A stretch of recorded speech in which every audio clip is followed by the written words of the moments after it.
Doña Ana County Commissioner Hancock met with bus drivers for the South Central Regional Transit District on the first day of operations.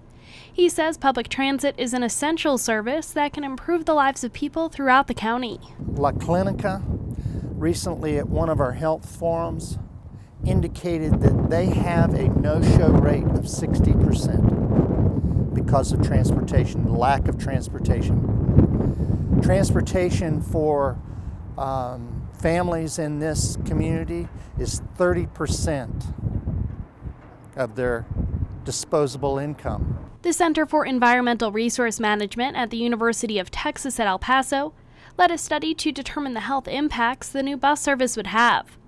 Michelle Del Rio, a program manager for the study, says through surveys and interviews, they found there was a need for more transportation. There was a great need, especially in seniors, to have access to healthcare services, and that was to either preventive or primary care physicians, or if they had to go to a specialized care to treat their chronic care diseases, then that was something that was identified. But overall, it would have impact the health of everyone, improving the health of everyone by either promoting physical activity, which is the active transport portion of transportation, and also by reducing risky behaviors associated by being so isolated from so many resources. Del Rio says it could also improve access to education and workforce training, which in turn improves overall health. There is a lot of research that some of the social determinants of health is regards to that predict the health status of an individual or household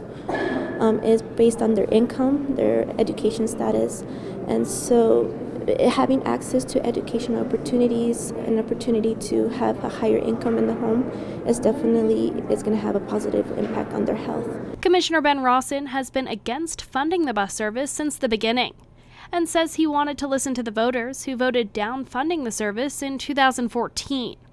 He says he has problems with this health study. I think the study was very flawed. The study had certain items that they wanted to come out, and they did the study to get to those items. In my opinion, it wasn't a study at all. It was simply, it could have come out of any textbook. There was nothing specific to Doña Ana County in that study. The study provided preliminary findings and will continue gathering data now that the bus service is running.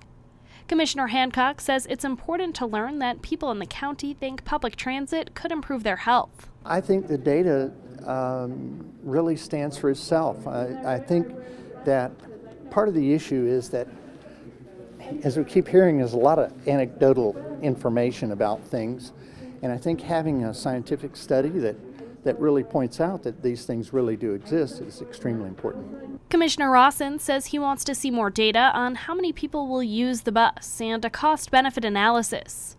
He says he still has not been shown study results from a pilot program the county had in place in 2014. We've had a pilot study done, and that's the one thing that the chairman is kind of glossing over. We've already had a pilot study done. They just refused to come out with the results of that study. For more information on bus schedules and stops, visit scrtd.org. For KRWG, I'm Samantha Sonner.